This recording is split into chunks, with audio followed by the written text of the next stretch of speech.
Have you tried to take a photograph of the NEOWISE Comet and failed? Well, I have. But don't worry, there's still time to properly plan and prepare to get the perfect shot. And I'm going to help show you how.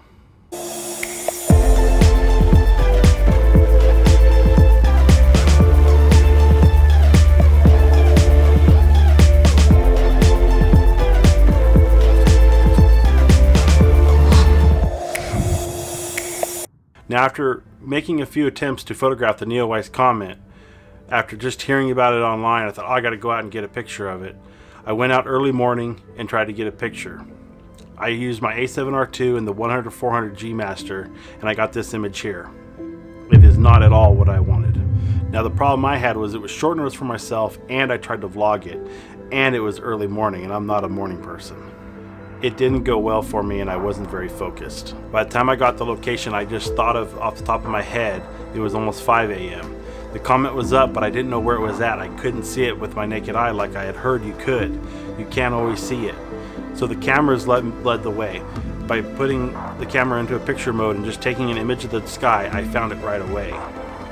Now, the location I drove to that I had in my head of being just a good spot in town, out of the way, no traffic, was good for all that, but I failed to realize that there were power lines there. And when I started taking pictures, I realized there's power lines.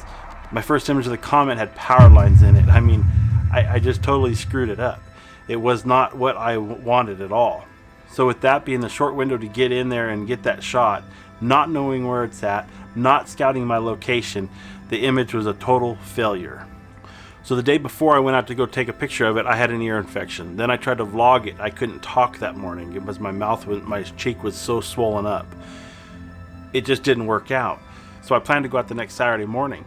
That didn't work out because I couldn't sleep the night before. So I didn't get up early to go out and take the picture. So I thought, okay, I'll try it Sunday. I'll get it Sunday morning. Go out Sunday morning, nothing but clouds. I mean, look at this. There was just nothing but just clouds on the horizon. I drove 30 to 40 minutes north from where I lived, still just clouds. No luck, called it, my shot was gone. So I started researching the comet a little further, and I found out it would be visible from the 18th to the 23rd, and probably beyond that for most of the month. Now, the 23rd is special. On the 23rd, it is at its closest approach to the Earth, and I believe I read somewhere it was 67 million miles away. The images I took on the 10th, the comet was sitting around 100 million miles away. So it's a whole third closer to bring in a better image, right? After doing my research, I found out I have 6 days to plan and prepare to get the photo I want. And I'm going to help you guys figure out your plan by following these 6 steps. Okay, step 1, pick a date. This is the most important thing you can do in your plan, is get a date locked down. Once you have that date, it makes the rest of the planning much easier to align it to that date. Step 2, have backup dates in case something else happens or there's weather involved where you don't have clear skies. It's so important to have a backup. Okay, my dates are July 18th and July 22nd. July 18th is going to be a night skies trip. We're not only going to be shooting the comet, but we're going to hopefully shoot Andromeda, the Milky Way, and anything else we fancy. We're going to have a telescope to be able to attach to the camera. We're going to have a good time and just enjoy the night sky.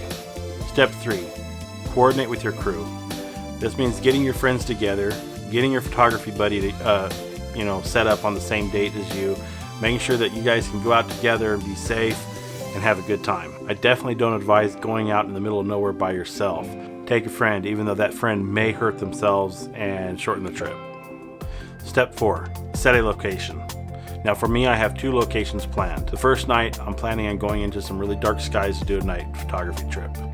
My second location I haven't found yet. I still have to scout that, so I still plan on doing that. Always keep a backup location in mind as well.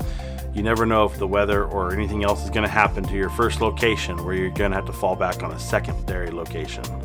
Okay, step 4.5. This one's kind of along with location and knowing what your overall plan is, but it's important to note. Remember a timeline as far as what you plan to shoot.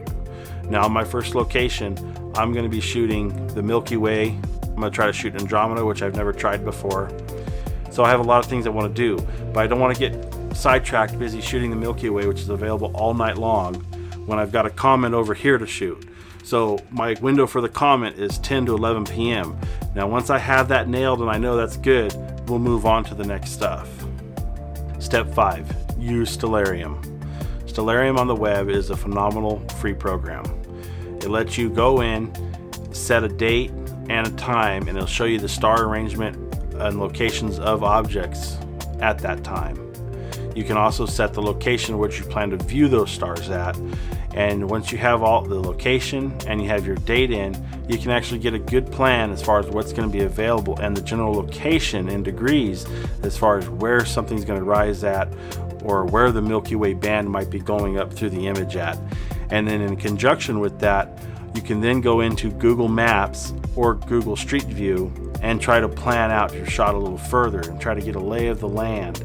Try to see where the mountains are at. Try to see if there's anything interesting as far as composition, an old windmill, a nice tree, a rock pile, any of those things you can find on Street View. You can then go and have a few spots already pricked out in your mind to go out and scout when you're already ready to go out to the location.